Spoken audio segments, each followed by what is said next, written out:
Hari ini Ibu Trivena mendadak tidak bisa datang karena sakit, ya. Mungkin usianya juga sudah agak banyak Ibu Trivena. Oke. Terima kasih mau mendengarkan saya. Ya. Ini hari-hari Paskah, jadi di mana-mana sebetulnya harus khotbah Paskah, ya. Tapi saya ingat-ingat loh, ini tanggal 15 April tahun yang lalu saya khotbah Paskah juga di sini, jadi hari ini nggak khotbah Paskah. Ya, sebelum itu saya ingin memberi sedikit satu kesaksian, ya, pengalaman gitu. Kira-kira 2 minggu yang lalu saya antar istri saya ke pasar modern di BSD situ. Pasti ibu-ibu gemar sekali ke situ karena di situ belanja enak, ya, rapi gitu. Jadi waktu pulang dari sekolahan kami mampir situ, katanya istri saya, aku mau beli obat sebentar gitu, ya. Sebentar. Pasar modern BSD sana.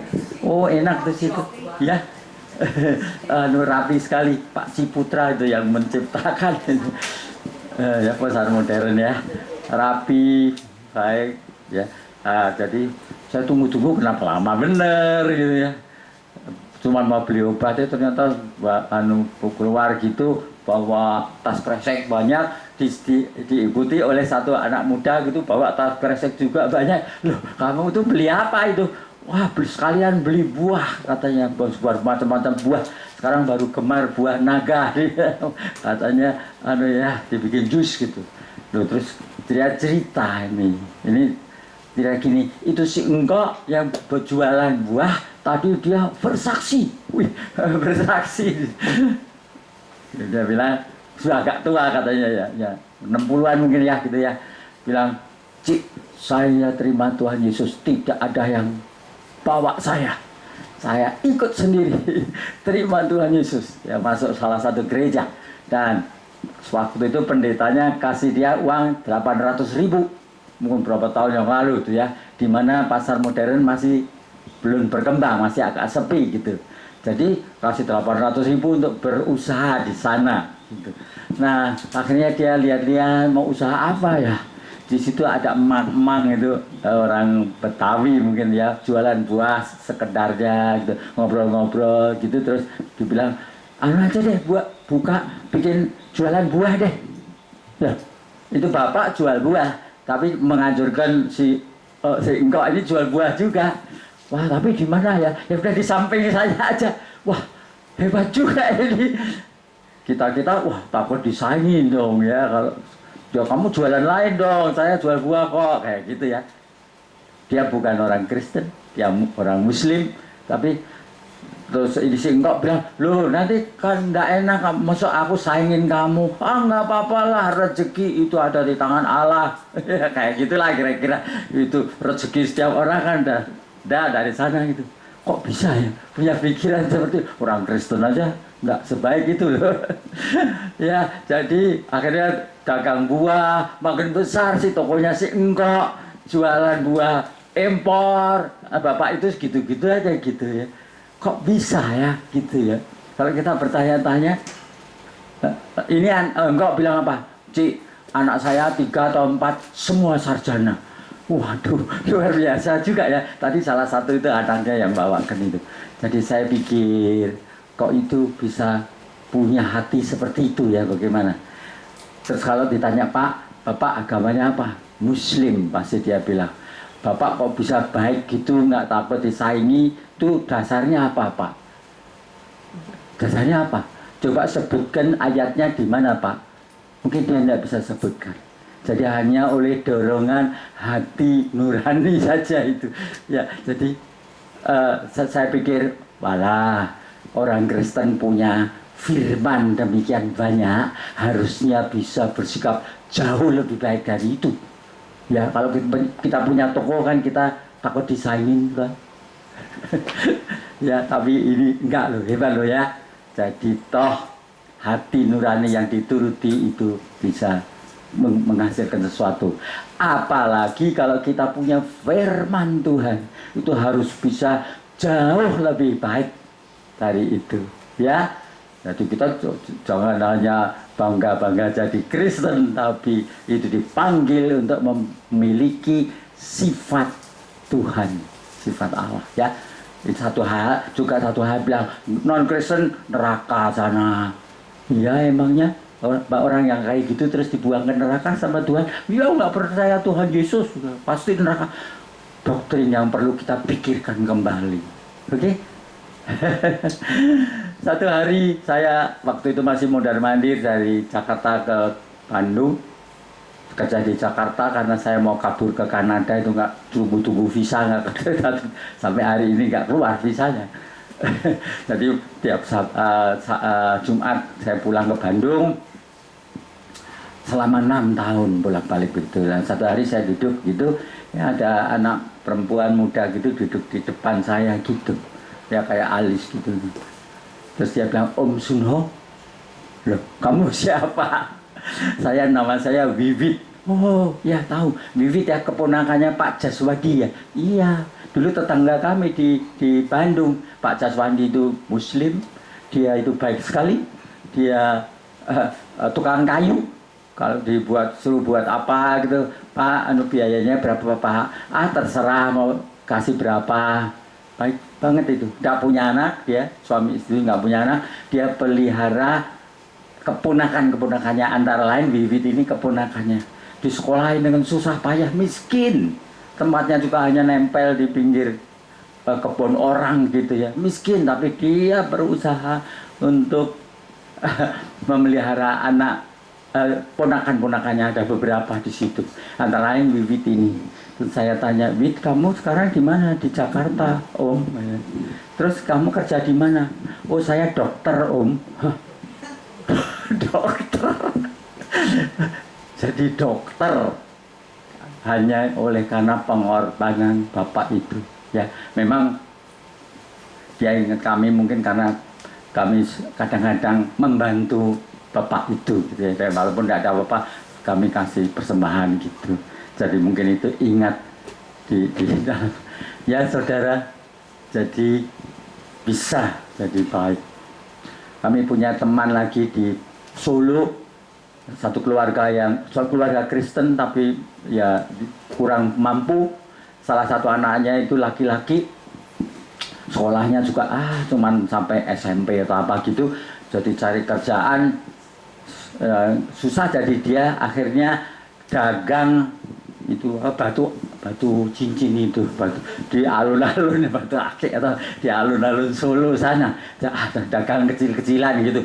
Jadi dia dagang di sini, diusir-usir sama orang, salah. Oh, putar-putar di alun-alun Solo sana. Akhirnya dia ketemu ada satu kakek tua gitu di bawah pohon gitu. Wes dagang neng kene weh, kamu sama-sama kita harus bisa cari makan sama-sama. Itu si kakek. Jangan takut, kamu situ. Kalau dekat aku pasti aku nanti yang ya saudara. Itu orang non Kristen. Dan sampai hari ini mungkin kakek itu sudah meninggal, tapi fotonya masih digantung sama si orang itu di rumahnya. Ini siapa? Ini kakek dulu yang menolong saya bisa dagang di situ. Ya saudara, kita yang punya firman demikian banyak, harusnya kita punya pedoman yang jauh lebih ampuh dari itu. Kita harus bisa jauh lebih baik daripada orang-orang itu. Dan itu adalah harapan Tuhan. Ya Tuhan ini nggak kelihatan, tapi Tuhan ini memperhatikan kita seperti memperhatikan pohon. Dilihatin tiap hari, pohonku sudah keluar apa ya? Bunganya tambah satu. Dilihatin lagi, lebih banyak lagi.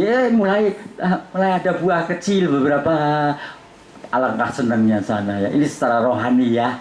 Lalu akhirnya sudah berbuah. Waduh, Tuhan berusaha supaya tanaman ini jadi makin hari makin buahnya banyak, digunting, dikasih pupuk, di macam-macam sampai aduh buahnya banyak. Itulah kehidupan orang kita ini, orang percaya terutama di diperhatikan oleh Tuhan supaya makin hari itu makin berbuah lebat. Ya, kita masih punya waktu kan, walaupun 70 plus 10 saya udah. Tapi kan masih ada ke depan, nggak tahu berapa, masih 15 tahun lagi atau ya berapa ya. Ayo kita pakai untuk tumbuh di dalam Tuhan, sehingga pada waktu kita ketemu, waduh, Tuhan taruh tangannya di atas kepala kita. Bagus sekali hambaku, buahmu banyak, betul, kamu adalah tanaman yang subur. Mau gitu kan ya harapan kita kan. Atau waktuku tinggal berapa ini, paling 10 hari, saya belum pernah naik cruise tuh.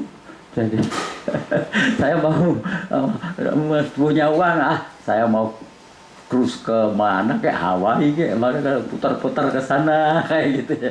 Ya boleh juga gitu, tapi jangan lupakan mencari Tuhan. Oke? Ya. Oke. Mari kita buka Alkitab Yesaya pasal 55.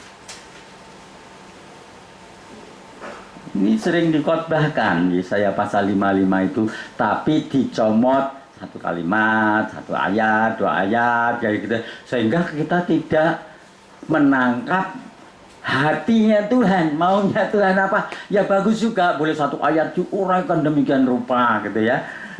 Tetapi kalau kita baca keseluruhan, kita terus bisa menangkap apa yang Tuhan mau. Pasti baik, bukan pasti mau memarahin kita atau mau menghardik atau mau menghukum, bukan. Mau memberi pedoman kepada kita supaya hidup kita itu baik dan menyenangkan. Ya, bukan demi Tuhan, bukan, tapi demi kita sendiri. Ya, jadi kita mau baca ini seluruhnya cuma 13 ayat. Jadi saya kira kita pelan-pelan merenungkan dan baca. Bahkan saya himbau Bapak Ibu di rumah dibaca lagi berulang-ulang sampai itu masuk di dalam ingatan kita, itu keseluruhan. Tuhan tuh mau apa sih? Ya, satu hal yang perlu kita perhatikan, ini adalah ditulis oleh Nabi Yesaya. Nabi Yesaya itu hidup kira-kira 700 tahun sebelum Tuhan Yesus lahir di dunia, ya, lama. Jadi dia adalah termasuk nabi perjanjian lama, ya. Nabi-nabi perjanjian lama itu lain gayanya dengan nabi-nabi perjanjian baru, ya. Nabi itu apa? Nabi ialah manusia yang dipakai oleh Tuhan untuk ngomong kepada manusia yang lain. Itu nabi, ya. Nah, nabi perjanjian lama beda gayanya dengan nabi perjanjian baru.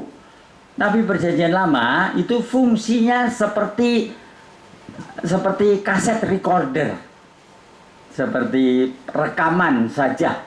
Demikianlah firman Tuhan, lalu disuruh tulis, ya. Thus said the Lord. Terus titik koma di atas 2, terus apa yang kata Tuhan, ya. Jadi yang ditulis oleh nabi itu adalah perkataan yang keluar dari mulut Tuhan. Perhatikan itu, ya. Betul-betul keluar dari mulut Tuhan. Nah, ini memang terjemahan, ya. Kita baca terjemahan bahasa Indonesia, ada yang bahasa Inggris, ya. Tapi yang aslinya dulu itu betul-betul word by word itu keluar dari mulut Tuhan, dan inerrant, tidak salah sedikit pun, bisa diandalkan. Itu ortografa yang dulu, ya. Nah, kalau terjemahannya itu bisa ada translation error, nggak persis tentunya, ya, karena bahasa susah sekali menerjemahkannya. Nah, jadi kalau masih ada minat bisa belajar bahasa Ibrani, nanti bisa tahu persisnya. Saya udah merasa give up, udah nggak mau belajar itu, ya. Jadi translation error bisa, tapi biasanya diusahakan demikian rupa supaya jangan jauh dari yang aslinya, ya. Ada lagi transmission error, yaitu salah penyalinan. Ada dua macam error yang terjadi ya, salah salin atau salah terjemah. Ya, tapi aslinya itu adalah 100% right ya. Ya, perhatikan. Nah, kita mau belajar, kita mau baca keseluruhan ya, ayat 1 sampai ayat 13. Harusnya ini dibicarakan dalam satu retreat yang dibagi jadi 4 session gitu. Jadi nanti kita bisa ngerti lebih banyak. Satu hal, catatan dulu, footnote dulu, bahwa terus terang masih banyak hal yang saya belum ngerti jelas. Di dalamnya ini banyak sekali informasi rohani yang masih samar-samar bagi saya. Ya, jadi jangan anggap bahwa saya udah ngerti semua. Enggak ya, footnote-nya gitu. Ada hal-hal yang perlu Bapak Ibu renungkan sendiri di rumah. Tuhan, ini apa maksudnya sebenarnya? Karena enggak mudah. Kebenaran rohani itu enggak mudah. Bukan cuma sepintas sekali dikhotbahkan terus oh ngerti. Enggak, ya. Diulang lagi, direnungkan ya. Paling enak kalau bangun jam 2, jam 3 gitu. Itu ngantuknya hilang, duduk dulu kira-kira berapa menit, 10 menit itu ngantuknya hilang. Nah kalau sudah itu merenungkan firman Tuhan enak, sepinya bukan main. Dan seperti kita juga lebih fresh ya, itu lalu bisa kadang-kadang dapat pengertian-pengertian yang timbul gitu ya, karena hening sekali ya. Jadi merenungkan firman Tuhan sangat berguna. Oke, mungkin kita baca ya. Saya baca, Bapak Ibu sekalian simak ya, apa isinya. Demikianlah perkataan Tuhan kepada Yesaya ya, Yesaya pasal 55. Tuhan bilang, ayo.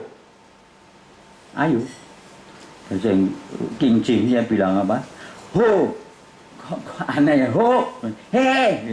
Loh, kok Tuhan mulai perkataannya kok pakai ayo atau he? Berarti apa? He want our full attention. He. Dengar. Kayak gitu kan? Ini bukan sekedar taruh di situ untuk rame-rame, tapi ada satu meaning. Tuhan mau kita alert, buka telinga, kayak gitu ya. Hai semua orang yang haus, marilah dan minumlah air. Dan hai orang yang tidak mempunyai uang, marilah, terimalah gandum tanpa uang pembeli, dan makanlah juga anggur dan susu tanpa bayaran. Mengapa kamu belanjakan uang untuk sesuatu yang bukan roti, kata Tuhan, dan upah jerih payahmu untuk sesuatu yang tidak mengenyangkan? Dengarkanlah aku, Tuhan, maka kamu akan memakan yang baik, dan kamu akan menikmati sajian yang paling lezat. Sendengkanlah telingamu dan datanglah kepadaku, kata Tuhan. Dengarkanlah, maka kamu akan hidup. Aku hendak mengikat perjanjian abadi dengan kamu, menurut kasih setia yang teguh yang kujanjikan kepada Daud. New covenant through the forgiveness of sin through the blood of Jesus. Itu yang arti saya ya. Sesungguhnya aku telah menetapkan dia menjadi saksi bagi bangsa-bangsa, menjadi seorang raja dan memerintah bagi suku-suku bangsa. Sesungguhnya engkau akan memanggil bangsa yang tidak kau kenal, dan bangsa yang tidak mengenal engkau akan berlari kepadamu oleh karena Tuhan Allahmu. Tuhan di sini terjemahan bahasa Lembaga Alkitab ditulis huruf besar semua kan, Tuhan, Tuhan. Itu aslinya Yehova. Yehova your Lord, ya gitu. Dan karena yang Maha Kudus Allah Israel, dalam bahasa King James-nya dibilang and the Holy One of Israel, yang mengagungkan engkau. Carilah Tuhan selama dia berkenan ditemui. Berserulah kepadanya selama dia dekat. Baiklah orang fasik meninggalkan jalannya, dan orang jahat meninggalkan rancangannya. Baiklah dia kembali kepada Tuhan, pada Yehova, maka dia akan mengasihaninya. Dan kepada Allah kita, sebab dia memberi pengampunan dengan limpahnya. Sebab ayat 8, nah ini yang biasa suka dikhotbahkan, ayat 8 ini, ya. Sebab rancanganku bukanlah rancanganmu, dan jalanmu bukanlah jalanku. Demikianlah firman Tuhan. Seperti tingginya langit dari bumi, demikianlah tingginya jalanku dari jalanmu, dan rancanganku dari rancanganmu. Sebab seperti hujan dan salju turun dari langit dan tidak kembali ke situ, melainkan mengairi bumi, membuatnya subur dan menumbuhkan tumbuh-tumbuhan, memberikan benih kepada penabur dan roti kepada orang yang mau makan. Demikianlah firman-Ku, kata Tuhan, yang keluar dari mulutku, dia tidak akan kembali kepadaku dengan sia-sia, tetapi dia akan melaksanakan apa yang ku kehendaki dan akan berhasil dalam apa yang kusuruhkan kepadanya. Ayat 12, sesungguhnya kamu akan berangkat dengan sukacita dan akan dihantarkan dengan damai. Gunung-gunung serta bukit-bukit akan bergembira dan bersorak-sorai di depanmu, dan segala pohon-pohonan di padang akan bertepuk sorak, bertepuk tangan. Sebagai ganti semak duri akan tumbuh pohon sanubar. Semak duri nggak ada gunanya, tapi itu ganti jadi pohon sanubar. Dan sebagai ganti kecubung tanaman yang tidak ada gunanya, akan tumbuh pohon murad. Dan itu akan menjadi sebagai kemasyuran bagi Yehova, sebagai tanda abadi yang tidak akan lenyap, kata Tuhan. Ini tadi word by word, itu dari perkataan Tuhan. Jadi pasti serius, pasti tidak dusta. Kalau kita lihat ini saja, ujung-ujungnya Tuhan bilang apa? Ayat 12, sesungguhnya kamu akan berangkat dengan sukacita dan akan dihantarkan dengan damai. Aku baca dari King James, ya, ayat 12.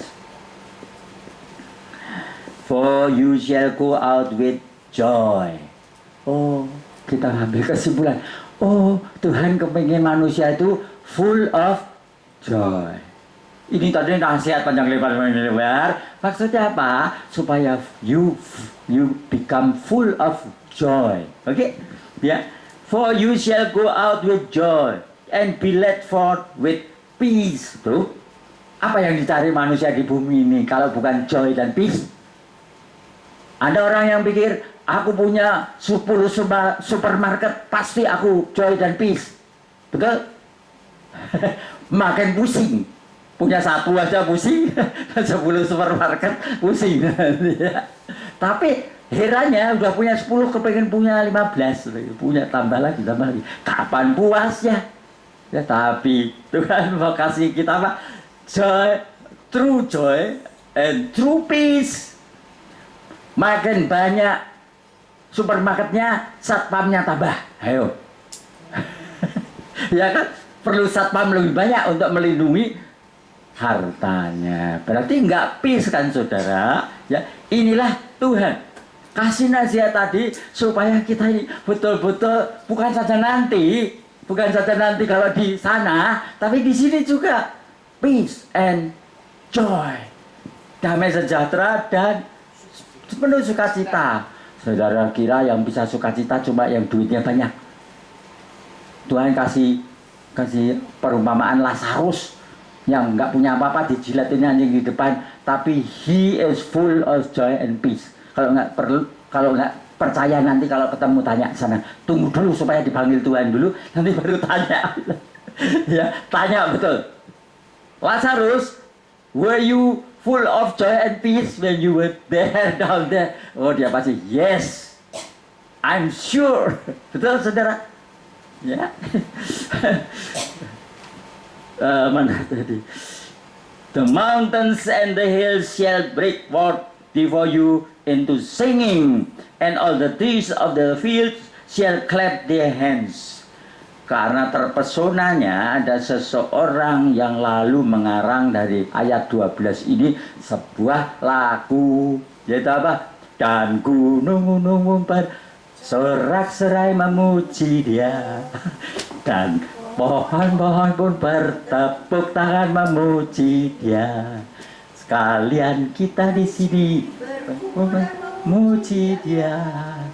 Yesus Tuhan, Dialah yang berkuasa di atas pujian.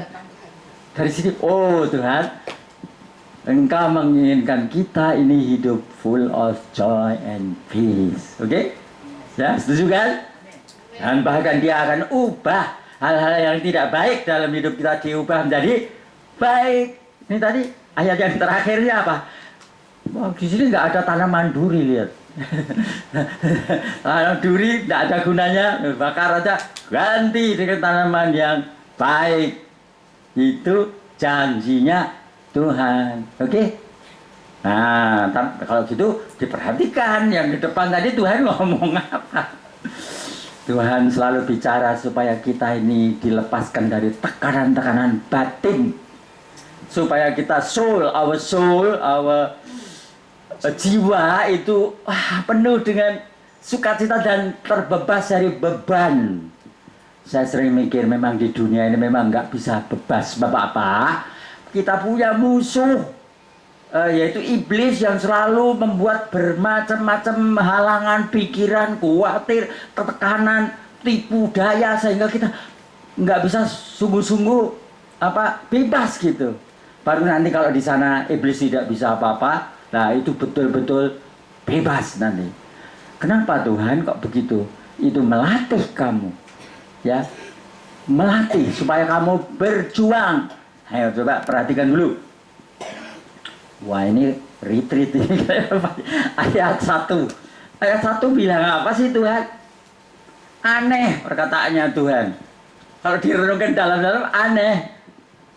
Gini, hei semua orang yang haus ya, marilah dan minumlah air. Betul, haus ya minum air dong. Kalau haus kasih hamburger ya, tambah haus, haus kasih air.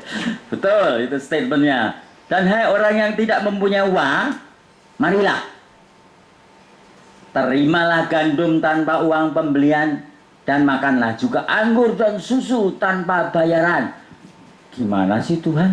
Engkau manggil orang katanya yang nggak punya uang, engkau mau kasih air, kasih makanan, tapi sekarang kok dibilang terimalah gandum tanpa uang pembelian dan makanlah, dan mana tadi? Hei orang yang tidak punya uang, marilah, terimalah gandum tanpa uang pembeli, dan makanlah dan anggur dan susu tanpa bayaran. Ini saya terjemahnya gitu. Buy, ada kata buy. Terjemahannya kurang. Oh, lembaga Alkitab begitu. Ya, bahasa Inggrisnya bilang gini. Everyone that thirsts, come you to the waters. And he that had no money, come you buy and eat. Kok nggak ada ya terjemahannya belilah dan makanlah? Padahal itu perkataan penting. Hei orang yang tidak punya uang, marilah, terimalah, terima doang. Tuhan bilang belilah dan makanlah. Tuhan, engkau itu gimana sih? Katanya orang yang punya uang suruh datang kepada engkau nanti dikasih. Tapi kenapa masih suruh beli? Bagaimana sih Tuhan? Ini Tuhan bicara perkara rohani, ya bukannya makan roti, bukan air itu, bukan, tapi secara rohani. Batin kita itu perlu bisa haus, bisa lapar kan? Yang bisa haus dan lapar bukan cuma badan kita kan? Kita sering lupa kalau batin kita juga bisa haus, bisa lapar. Tapi itu disingkirkan, yang diurusin makanan ini aja ya. Nah kenapa Tuhan bilang yang nggak punya uang kok buy and eat? Oh, walaupun kelihatannya gratis, hal-hal rohani itu walaupun kelihatannya gratis, kita perlu raih dengan keringat perjuangan. Orang Kristen maunya gratis, dibaptis udah selesai, masuk surga, mandi darah Yesus selesai. Oh saudara, kita hal-hal rohani harus kita raih dengan perjuangan. Ya kalau sudah dibaptis nggak baca Alkitab gimana? Oh udah semua udah diselesaikan oleh Yesus di kayu salib. Suka dengar begitu kan? Khotbah begitu kan? Kita ini terima dengan cuma-cuma semua berkat ini, jadi udah nggak usah apa-apa lagi. Itu doktrin bagaimana? Perhatikan itu, buy and eat, nggak cuma eat loh. Makanya ini kenapa ya kok bahasa Indonesia kok dihilangin kata buy. Buy itu apa? Buy itu tidak selalu pakai uang kan? Buy bisa pakai sesuatu yang ada pada kita gitu. Tukar ini apa ini emas saya tukar gitu, atau tukar dengan pekerjaan. Mahasiswa di Amerika kalau nggak punya duit gimana ya? Mau makan gitu ya, cuci piring tuh bisa dibeli, makanan bisa dibeli dengan cuci piring ya. Nah, buy berarti apa? Kita mau maju rohani, kita harus buy from the Lord. Nggak cuma gratis, semuanya gratis, diam aja, maaf, selalu Tuhan. Ya saudara, ada perjuangan untuk maju secara rohani. Tuhan loh yang bilang loh, bukan saya ya. Nanti di rumah direnungkan lagi. Aneh perkataan Tuhan. Katanya air banyak. Makanan rohani, bahkan Tuhan nggak cuma kasih air, lihat. Kita dipanggil haus, nggak cuma dikasih air, tapi apa? Anggur dan susu. Mahal kan, air murah. Ya nggak usah beli, ngambil itu air. Susu mahal. Anggur juga barang yang high class itu. Itu yang mau dikasihkan oleh Tuhan, supaya kita tidak sekedar puas, tapi sungguh-sungguh hidup dalam kelimpahan rohani. Ya saudara, itu janjinya Tuhan loh. Ya, oke. Ya biar sedikit-sedikit masuk deh ya. Coba ayat 2 sekarang. Peringatan juga buat kita satu. Bagaimana kita bisa memiliki peace and joy tadi? Ini. Perlu ini ayat 2. Mengapa kamu belanjakan uang untuk sesuatu yang bukan roti, dan upah jerih payahmu untuk sesuatu yang tidak mengenyangkan? Dengarkanlah aku, Yehova Allah yang hidup ya. Maka kamu akan memakan yang baik, dan kamu akan menikmati sajian yang paling lezat. Kelihatannya apa sih Tuhan? Makanya kalau dengan firman Tuhan harus dikunyah seperti sapi mengunyah rumput. Dulu pernah saya uraikan di sini kan. Sapi itu kalau ngunyah rumput nggak cuma serampangan udah.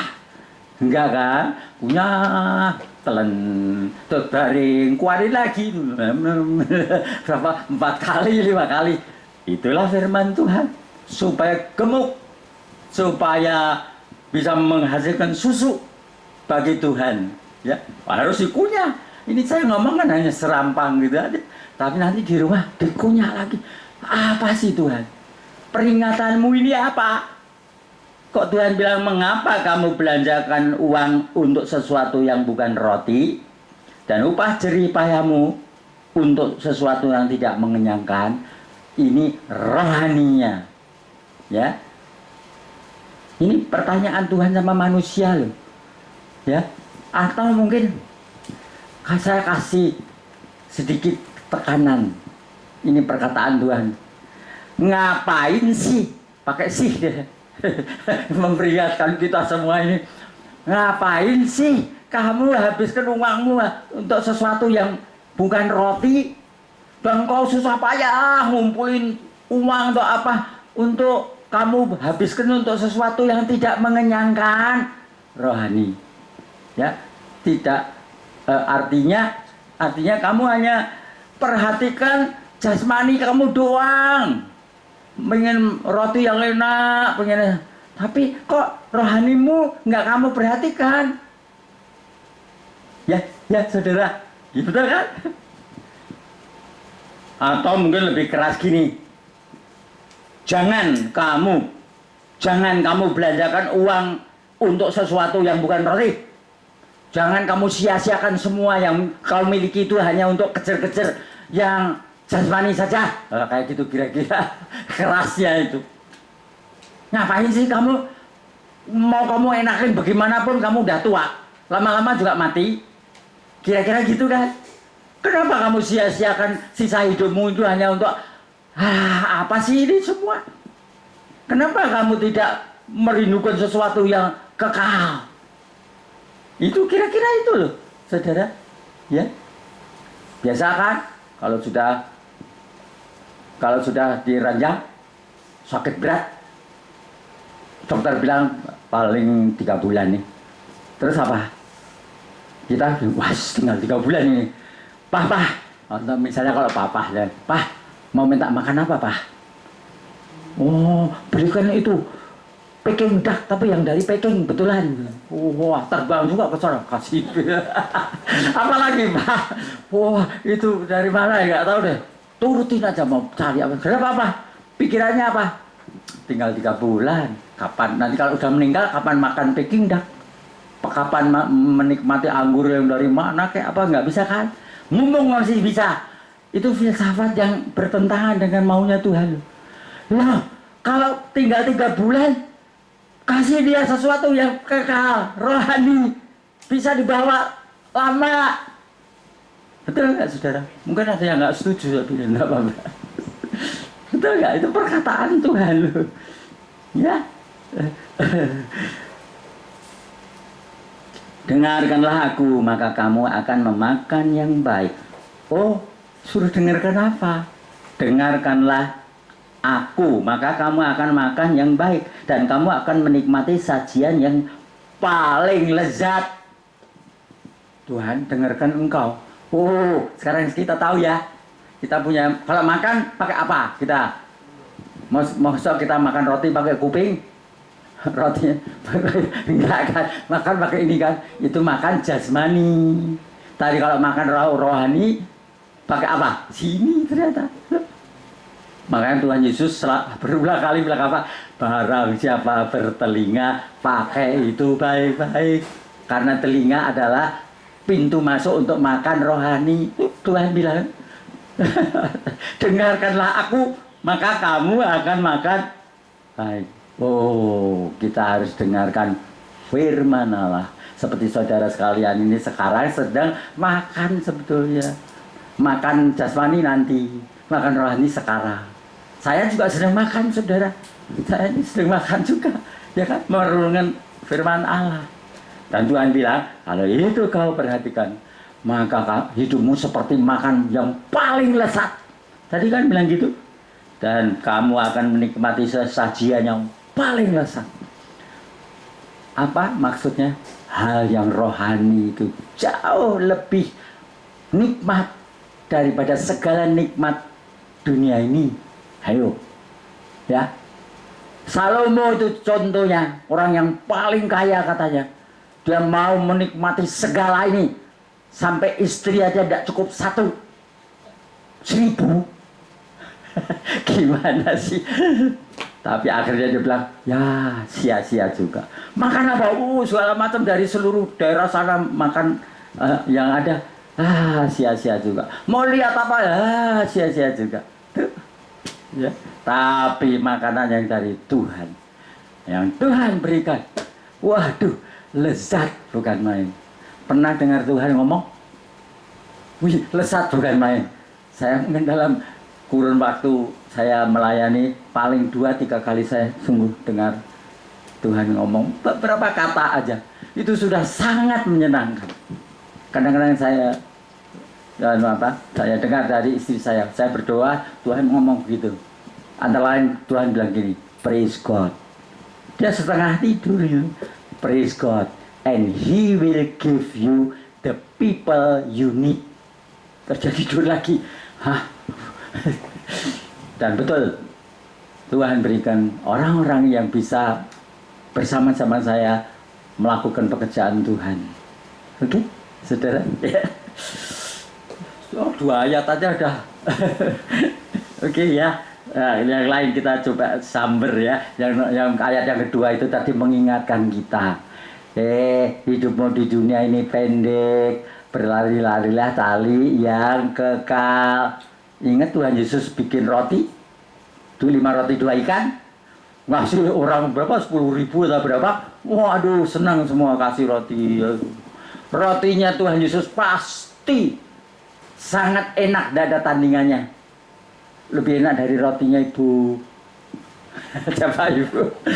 Aduh lupa. Ibu siapa? Ibu Berta ya. Lebih enak rotinya Tuhan Yesus. Sangat enak. Walaupun itu bahannya dari roti anak kecil itu. Dibagi-bagi sampai kenyang semua. Karena apa? Ajaib. Saya tahu begini. Itu kalau dipatahkan gitu, dibagikan ini tambah lagi, patahkan tambah lagi. Ya sebagian dimakan sendiri, bagian jadi nggak habis-habis. Sudah kenyang, masih sisa 12 bakul. Kalau belum kenyang, pasti 12 bakul diserbu sampai habis kan? Sisa 12 bakul berarti semuanya kenyang. Dan rotinya adalah paling enak. Sekarang nggak bisa kita nyicipin, tapi nanti kalau Tuhan Yesus datang lagi, tolong Tuhan bikin roti lagi Tuhan. Kayak apa rotinya? Oke, saudara. Nah, sorenya bikin roti sampai malam, wah semua kenyang, semua. Terus Tuhan Yesus menyelinap ke seberang. Wah, semua nyari. Di mana ya? Mana? Guru di mana? Guru di mana? Oh, nyebrang sana. Rame-ramelah mereka nyebrang. Pagi-pagi ketemu. Terus apa? Wah guru, kapan kau sampai di sini? Tuhan Yesus terus terang aja. Kamu cari aku kan mau minta roti lagi kan? Tadi malam kamu makan kenyang kan? Enak kan roti ya? Ya, tapi sekarang kamu lapar lagi kan? Terus Tuhan Yesus bikin roti lagi nggak? Oh ya udah sini duduk sana bikin roti lagi. Nanti besok lagi lapar lagi, sorenya udah lapar, bikin lagi. Sampai kapan? Tuhan jadi bakery nanti. Tuhan nggak bikin roti? Saya bilang apa? Ya kamu, pelajaran roti kemarin itu hanya untuk menunjukkan bahwa aku maha kuasa. Ya tapi pelajarannya apa? Bekerjalah untuk makanan yang tidak bisa, tidak binasa. Makanan yang sampai hidup yang kekal. Itulah, kejar. Itu pelajarannya Tuhan Yesus. Kalau yang jasmani ini kan sebentar. Ya lapar lagi. Itu pelajaran Tuhan Yesus. Ya, ini tadi ayat 2 tadi. Oke. Wah. Terus ayat 3 lihat. Diulangi oleh Tuhan. Sendengkanlah telingamu dan datanglah kepadaku. Tuh. Dengarkanlah maka kamu akan hidup. Ya. Incline your ear and come unto me, said the Lord. Hear and your soul. Tuh, Tuhan bicara tentang soul, tidak tentang body. Bodinya nanti jadi tanah, jadi debu. Tuhan nggak ngurus body. Kalau Tuhan ngurus body, Pak, di dalam Alkitab pasti banyak resep obat-obatan. Sakit batuk, oh ambil daun apa sana. Sakit kanker, oh ini, ya kan? Tapi Tuhan nggak concern sama body, sama tubuh, karena tubuh akan jadi debu lagi kok. Oke, ya. Incline your ear and come unto me. Hear, and your soul shall live. And I will make an everlasting covenant with you, even the sure mercy of David. Ini bertahun-tahun saya nggak ngerti kenapa ada ayat nyelip di situ. Tapi samar-samar saya raba. Aku hendak mengikat perjanjian abadi dengan kamu. Ini apa? Lalu saya ingat pada malam hari Tuhan Yesus mau disalibkan, malamnya kan perjamuan sama murid-murid. Saudara di gereja pasti baru perjamuan kudus kan, bagi roti, bagi anggur. Tuhan Yesus bilang apa pada malam terakhir? This is my covenant. Ini digenapinya pada waktu malam hari itu. Inilah darah perjanjian yang dicurahkan untuk menebus dosamu. Perjanjian baru sekarang. Melalui aku, kamu memperoleh kehidupan, pengampunan dosa. Kehidupan melalui pengampunan dosa.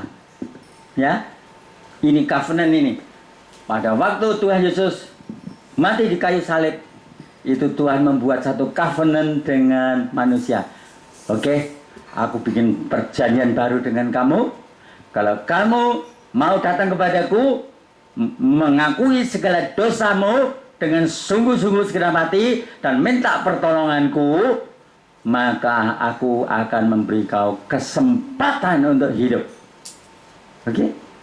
Itu digambarkan oleh Tuhan Yesus dalam perumpamaan satu orang yang utang sama raja 10.000 talenta. Banyak sekali itu. Berapa triliun itu. Ada hamba utang sama raja 10.000 talenta. Rajanya bilang, kamu utang ya? Iya, saya utang tuh, ngaku itu. Dia bilang, oh enggak.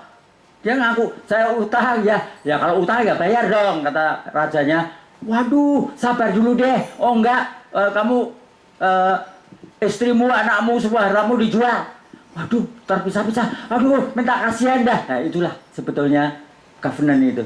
Kasihan tuh rajanya. Ya udah kasihan dah. Ya udah aku bebasin utangmu. Itu dalam Yesus itu sebetulnya. Ya, dibebasi.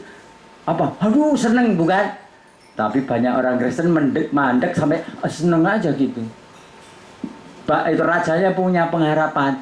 Kalau kamu sudah menerima kemurahan daripada aku juga menginginkan kamu yang sudah aku bebaskan dari hutang besar, supaya engkau juga bisa membebaskan orang yang hutang sama kamu.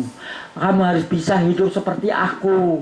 Kamu harus belajar mempraktekkan kasih seperti aku. Tapi dalam cerita itu apa? Ditagih itu yang cuma utang $100, ayo bayar. Wah, rajanya, ya ampun, kalau gitu aku cabut covenantmu. Covenantku itu serius loh, saudara.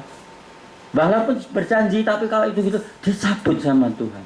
Masuk penjara sana dan bayar utangmu. Ya, ini covenant ini kira-kira itu ya. Nanti tolong renungkan. Ayat 4, sesungguhnya aku telah menetapkan dia ini adalah Tuhan Yesus, menjadi saksi bagi bangsa-bangsa, menjadi seorang raja dan pemerintah bagi suku-suku bangsa. Sesungguhnya engkau akan memanggil bangsa-bangsa yang tidak kau kenal. Tuh, ini bicara sama orang Yahudi, tapi berarti non-Yahudi pun akan dipanggil kan? Nanti direnungkan lebih dalam, terlalu panjang nanti kalau itu ya. Dan bangsa-bangsa yang tidak mengenal engkau akan berlari kepadamu. Oleh karena Tuhan Allahmu dan karena yang Maha Kudus Allah Israel. Nah, ini ada dua pribadi. Oleh karena Tuhan, oleh karena Yehovah your God and the Holy One of Israel, that is Jesus Christ. Jadi tentang Tuhan Yesus itu 700 tahun sebelumnya udah diomong sama situ, nanti ada Yesus yang lahir di Bethlehem, mati di salib untuk mengucurkan darahnya untuk bisa ada the new covenant yang Tuhan janjikan ini. Ya oke, itu sampai situ saja. Nanti saudara renungkan lebih jauh. Oke. Nah, ini juga ayat yang sering dikhotbahkan. Ayat 6, carilah Tuhan selama ia berkenan ditemui. Berserulah kepadanya selama dia dekat.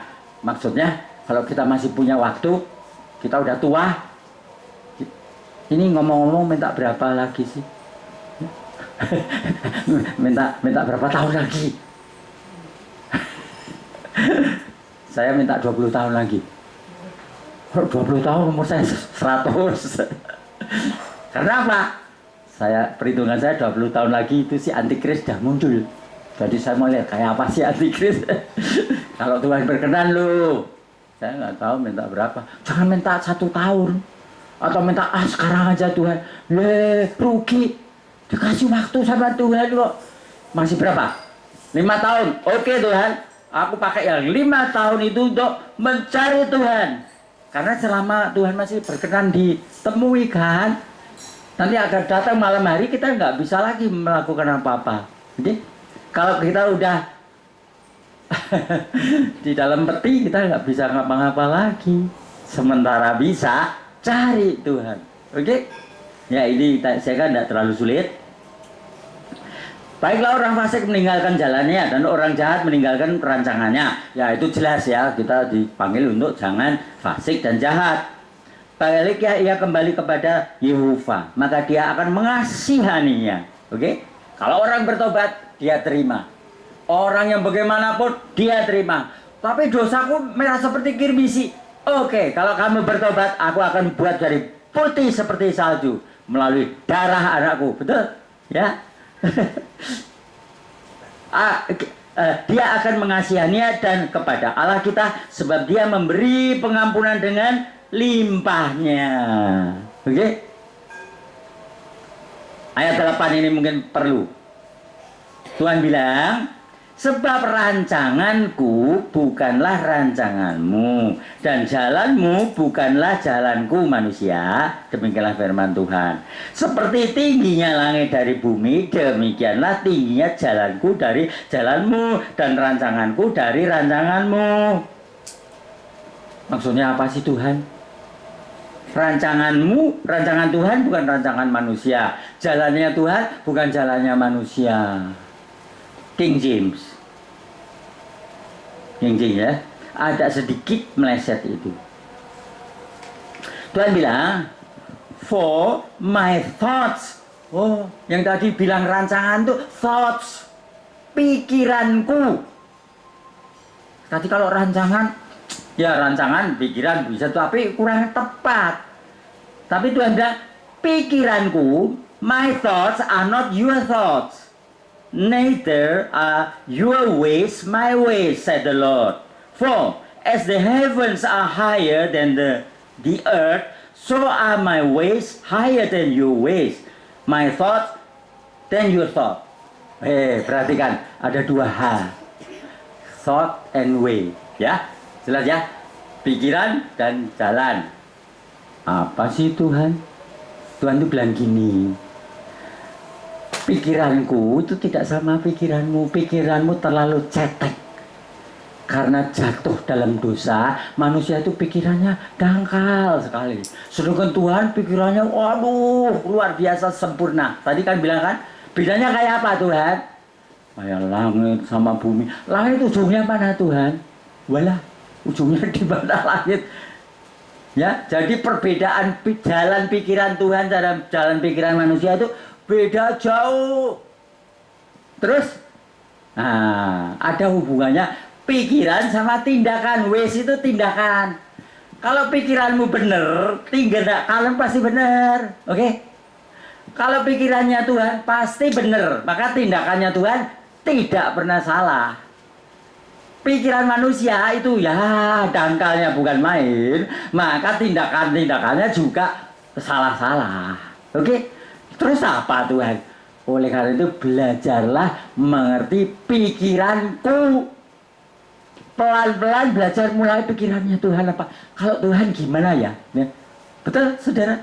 Ini perkataan itu supaya manusia pikiranmu tuh sudah jauh. Saudara tahu manusia itu jatuhnya kayak apa sih saudara? Oh nggak seberapa kok. Kita itu ya jelek tapi nggak seberapa jelek. Saudara nggak tahu. Sifat manusia itu sudah mendekati iblis. Sedikit lebih baik dari iblis sebetulnya kita ini. Kok wah protes ini pasti menghina. Itu memang saya juga sudah sangat mendekati iblis sebetulnya.